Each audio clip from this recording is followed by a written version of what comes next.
Queridos filhos e filhas, nós estamos no Evangelho de Mateus e continua a nos falar em parábolas. Ontem, quem acompanhou a Santa Missa, falávamos muito os sentidos da parábola. Hoje, gostaria de me ater, de modo particular, na primeira leitura. Jesus no Evangelho tenta comparar, mostrar o que é o reino dos céus. Um fermento, um grão de mostarda. A primeira leitura, por sua vez, é uma leitura que está sendo contínua, sequencial, do livro do Êxodo, de como a história do povo de Deus no Antigo Testamento. E gostaria de colocar hoje que Moisés já subiu no monte Sinai, que hoje inclusive praticamente é um lugar que, em virtude dos conflitos no Egito, não dá para visitar, que é uma grande pena. Isso no capítulo 20, nós estamos em Êxodo capítulo 32, e mostra que o povo recebeu a tábua da lei. O povo teve os sinais de Deus. Deus mandou codornizes, Deus mandou maná, tirou pedra, água de pedra do monte Horebe. Mas eles cometem um grande pecado. E isso fica muito claro no diálogo entre Moisés e Araão, e depois num diálogo com Deus. O que aconteceu? Eles pediram. Moisés voltou do cume da montanha, trazendo as tábuas da lei. Escutem. E ele percebeu um tumulto. E ele vai ver o que aconteceu. E foi dito: eles pediram o Deus que caminhasse conosco. Essa é a frase. Gente, um Deus que caminha conosco, me diga, para quem escutou aquele texto na sarça ardente, Deus se revelando a Moisés: eu ouvi o clamor do meu povo, eu desci e lhes proponho uma libertação. Moisés, eu te escolho para libertar meu povo, eu ouvi, eu desci. E eles querem um outro Deus. É como se eles olhassem para Deus Javé e não os percebessem na história. E aí o erro: vocês têm ouro, juntaram o ouro, fizeram um bezerro.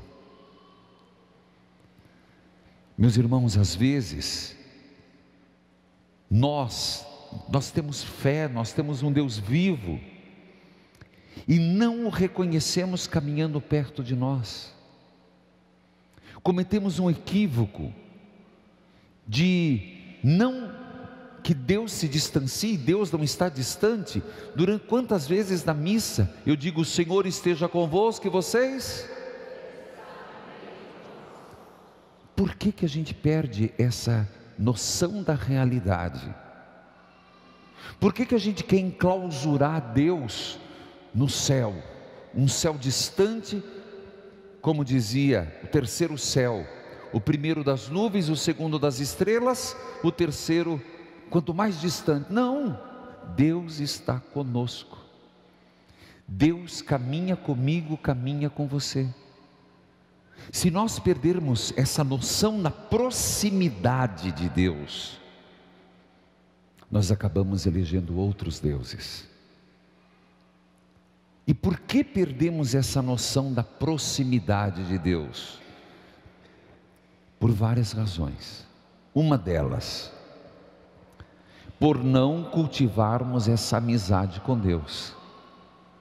por não cultivarmos essa intimidade com Deus. Essa amizade, essa intimidade é fruto de uma oração pessoal. Descuide da oração pessoal. Leitura da palavra, sermos pessoas mais contemplativas. O que é uma pessoa mais contemplativa? Que olha para os fatos da vida, que dá tempo de digerir cada momento.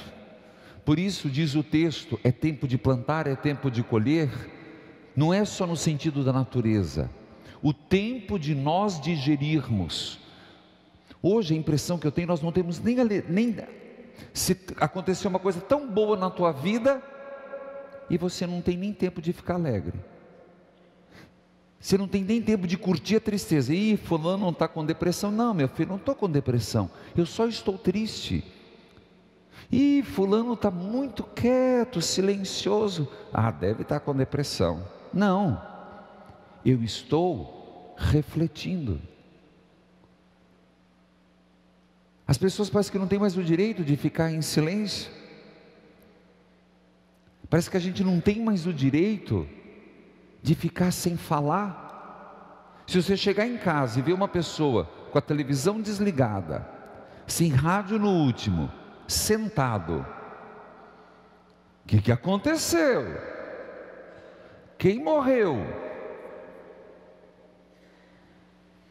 Digo isso porque a gente sempre tem que estar fazendo alguma coisa, sempre em atividade.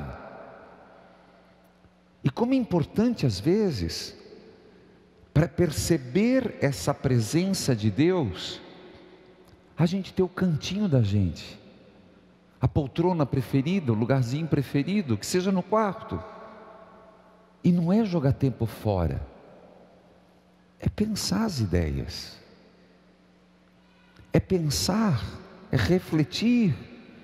Nós temos essa faculdade, nós somos pessoas racionais. Então eu tenho percebido e vejo por esse texto, sim, nós vamos continuar, mesmo num diálogo, você faz uma pergunta, você quer que a outra pessoa tenha a resposta na ponta da língua, e às vezes você faz a pergunta, a pessoa para, ela está pensando,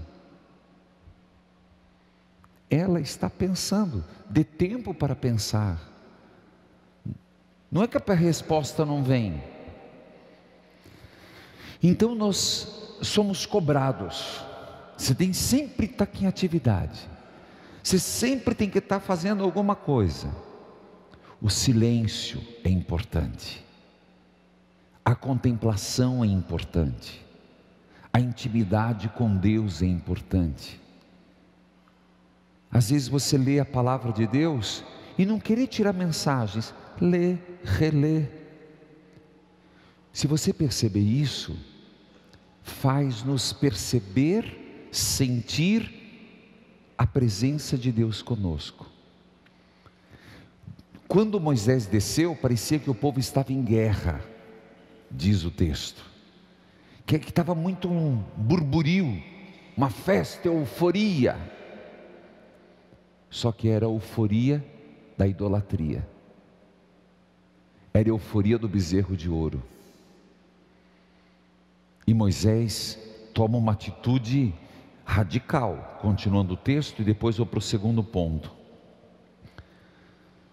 Quando ele viu o bezerro e o povo dançando em volta, olha a atitude, ele quebrou as tábuas da lei, queimou, triturou o bezerro em pó, espalhou o pó na água e fez os filhos de Israel beberem aquilo que tinha sido motivo de pecado. Hoje eu falava sobre atitudes que são importantes para perceber a presença de Deus. Nós falamos de um grande santo hoje, Santo Inácio de Loyola, o fundador dos jesuítas, que se tornou, no Brasil tem um papel importantíssimo, no Brasil temos um santo jesuíta, mas se tornou muito conhecido pelo Papa Francisco. Um homem que, se você observar, tem grandes exercícios espirituais. E dentre os exercícios espirituais, tem um livrinho muito simples, se encontra em qualquer livraria. Eu não sei se mudou a capa, porque era padrão, era marrom, livro marrom, com uma cruz na frente vermelha. Se mudou talvez a edição, mas sempre foi assim, desde que eu me lembro como gente. Um homem que ele era rígido com ele, porque ele era soldado. Uma família nobre, do ano 1400, final do ano 1400. Um ótimo cavaleiro.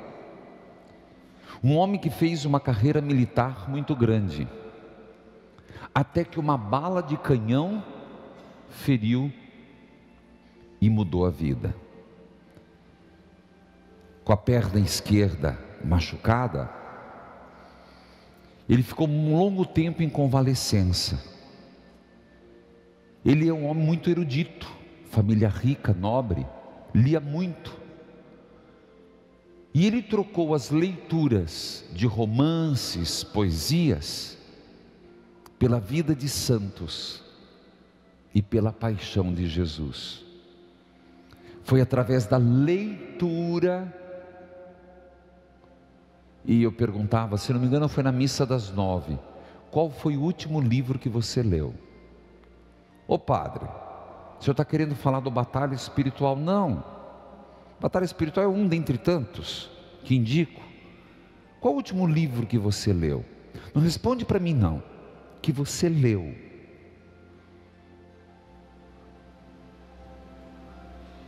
Esse homem era um homem muito vigoroso, teve um problema com uma bala de canhão, e ele tomou uma decisão, deixou os livros de romance, de poesia, e começou a ler vida de santo, e a paixão de Jesus. Depois de curado, aí você vê os desígnios de Deus, Deus que caminha conosco, engraçado, né?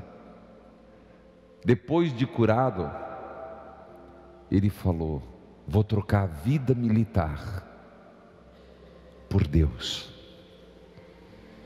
Ele foi à capela do santuário de Montserrat, Espanha, né?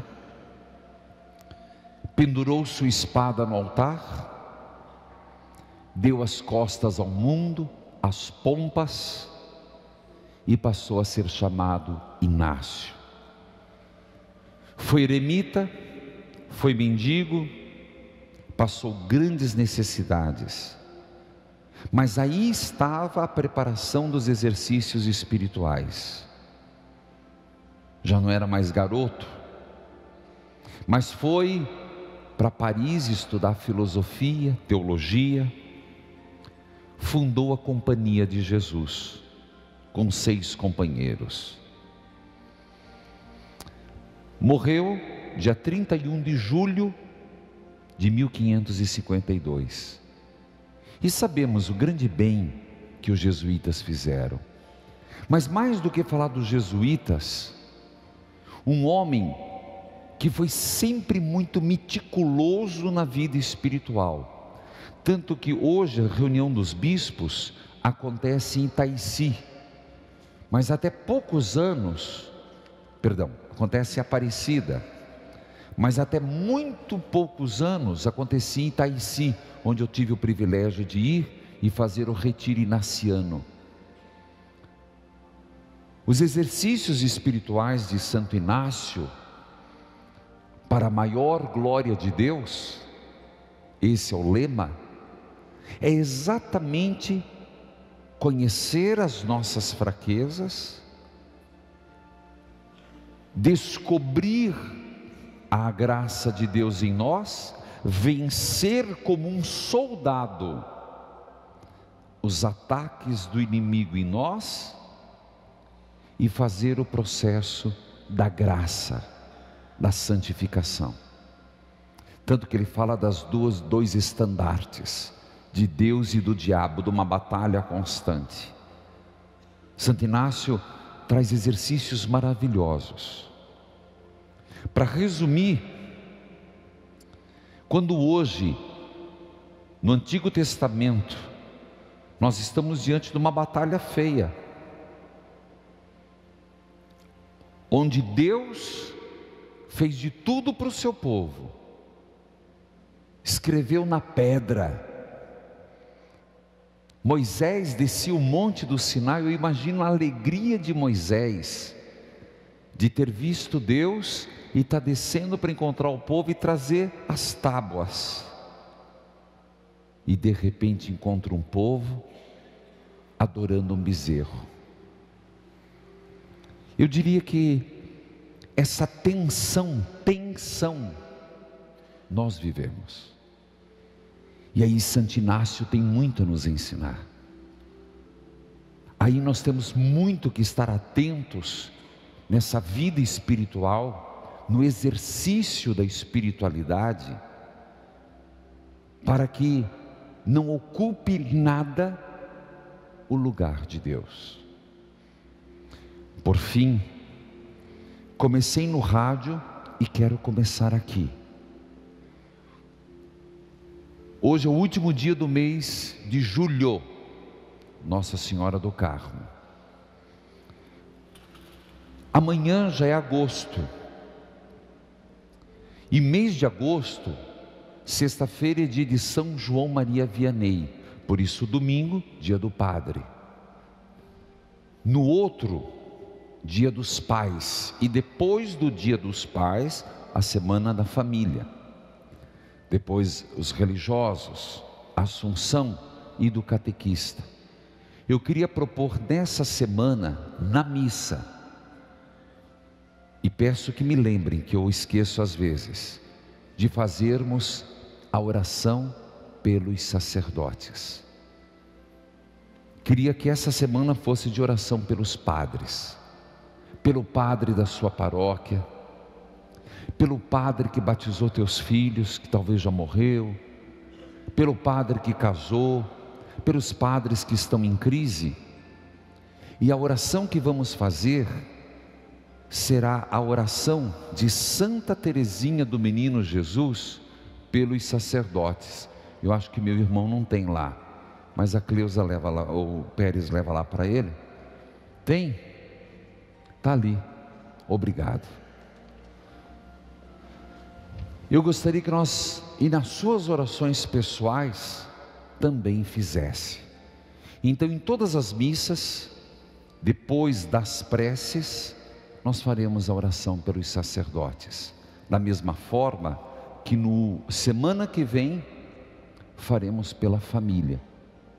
Não, semana que vem não, na outra. Na Semana Nacional da Família.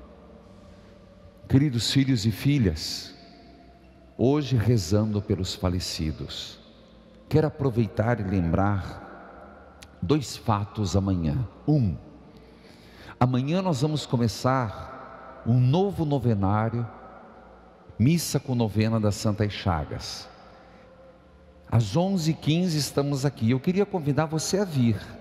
Aqueles que vierem, os nossos ministros estarão na porta, dando uma fitinha para cada um. Padre, mas eu quero levar para minha família. Tá, quem entra na igreja receberá gratuitamente da obra uma fitinha. Se você quiser mais, aí você vai na lojinha, porque a gente não vai conseguir atender a demanda natural. Então, queria que você começasse amanhã um novo novenário, trouxesse a sua intenção. Inclusive nós vamos queimar essas intenções aqui, um pouco também da duvido que daqui uns dias vai estourar, queimar, ver hoje se temos um incinerário, e amanhã você trouxesse suas intenções para o novo novenário, nas Santas Chagas de Jesus. Amanhã à noite, nós temos o privilégio de ter um grande conhecedor da Bíblia, Dom Peruso, dando aula de Bíblia às 7 horas. Amanhã, eu diria, vai ser uma tentação. Dom Peruso versus novela. Escolhe. Você pode vir aqui e acompanhar em casa. Quarta-feira eu também sofro isso. Vai ser Padre Reginaldo versus jogo, versus novela das 9. É assim que funciona. Por isso, dê uma atenção para os teus exercícios espirituais. Chance nós temos. O que às vezes nos falta é coragem. E às vezes temos um pouco demais de preguiça. A preguiça não é boa amiga dos que querem se santificar. Amém.